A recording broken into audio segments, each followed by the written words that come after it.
Good morning, everybody. Happy Sunday. It is Sunday morning, and I got to sleep in this morning, and I finished a book last night. So I am here to do a book review with you. So my book review is on No More Secrets by Lucy Score. And it's the first of the series of the Blue Moon romantic comedy. Well, Lucy Score. I know she's very popular right now, but this was a very predictable, kind of cheesy. I didn't see a lot of comedy in it. And she's always got to put in her intimate sex scenes that are a little explicit.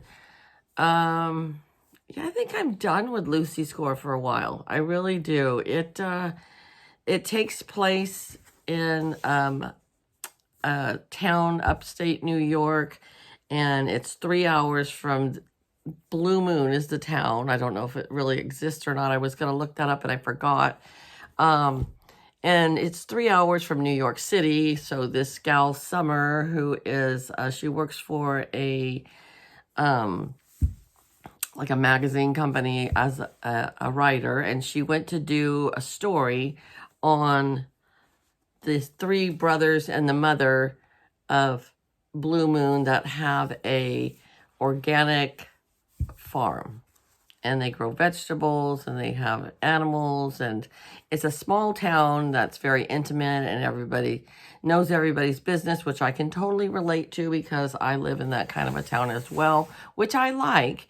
And Lucy has always lived in the corporate world and the big cities, and so she actually kind of falls in love with the small town, which I like all that part of the book. I really do. It wasn't that it was a bad book. It just wasn't a great book. It was one of those couldn't wait for it to be done. And I love the books that I don't want to be done, So here's my coffee, you guys. And so, of course, the predictable part is that she meets this cowboy. He's kind of gruff and grouchy, and of course, he's handsome. And at first, she doesn't like him, but then they fall madly in love. And I didn't even know why the title was No More Secrets until about 3/4 of the way through the book, which she has a health issue that she's hiding from Carter, who's the guy that she falls in love with. And so she breaks up with him. And so this is a little bit of a spoiler alert if you are going to read the book. And of course, at the end, they're going to get back together. It's like a Hallmark movie. I don't know. I want to say I would recommend it to somebody who likes the cheesy romantic books. Now, a lot of those cheesy romantic books don't have such explicit sex scenes, and this one does. So if that bothers you, then it's not the book for you. If that doesn't bother you, then go ahead and read the book. So there's going to be a whole series of this Blue Moon romantic comedy. I'm probably not going to read any more of them. So I'm going to give this a 3. I mean, it wasn't so bad that I quit reading it, I have done before. And it wasn't so great that I just couldn't stand to not put it down. I wanted to keep reading. So No More Secrets by Lucy Score, I'm going to give you a 3 out of 5. If anybody's read this book, let me know. If anybody's read Lucy Score, let me know. She's very popular right now. I follow her on Facebook. She's really nice about, when she goes to a bookstore, she'll sign about 25 books or whatever they have in stock. She'll sign them. So I think that's cool. I just wish she would have, I don't know. I just don't know. It was a 3. That's all I got to say. So I am about halfway through The Paris Library.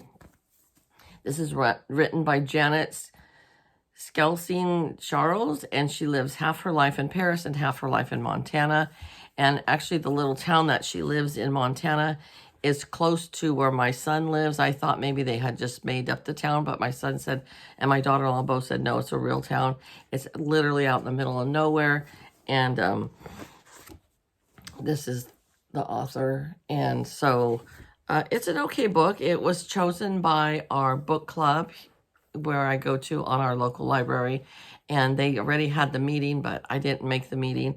So I will continue to read it. And it is about a woman who lives in Paris in the 40s and going through the war. And then it jumps back to where she's living in Montana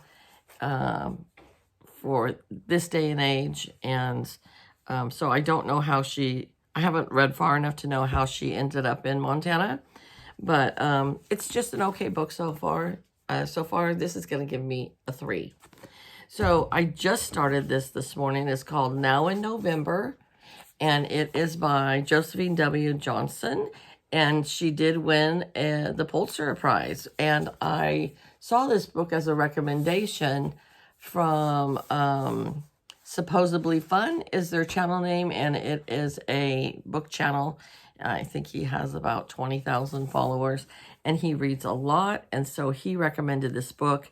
And he likes to read all the Pulitzer Prize winning books. And so this book is it was published in 1935, and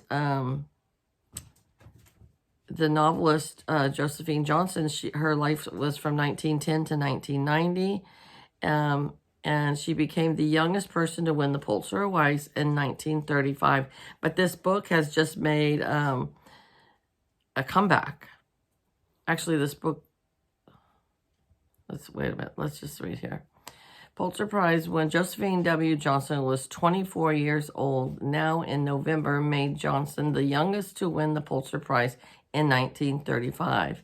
It is a beautifully told account of one farming family's challenges to scrape by and earn a living from mortgaged land over the course of a single year, narrated by one of 3 sisters.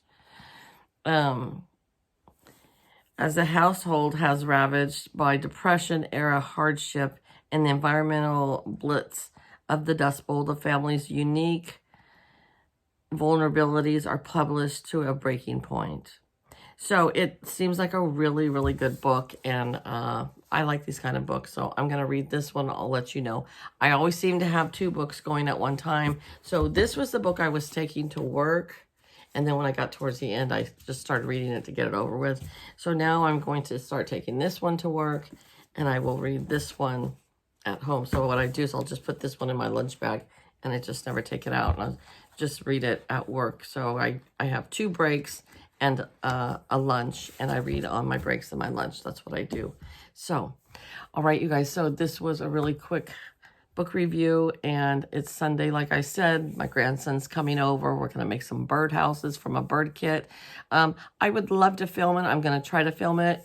My son doesn't like my grandson to be on YouTube, and that's fine. He's 6 years old, but maybe we can point the camera down and do an unboxing of the birdhouse, and then maybe show you when we finish it. So he would love to be on YouTube, but I won't press it with his family. That's their decision.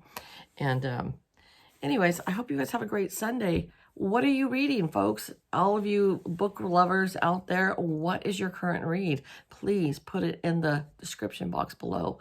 I would love to know. I'm always liking new ideas for new books. I have a million books on my to be read list shelf. It's ridiculous. Maybe one day we'll do a tour, but it's a disaster over there.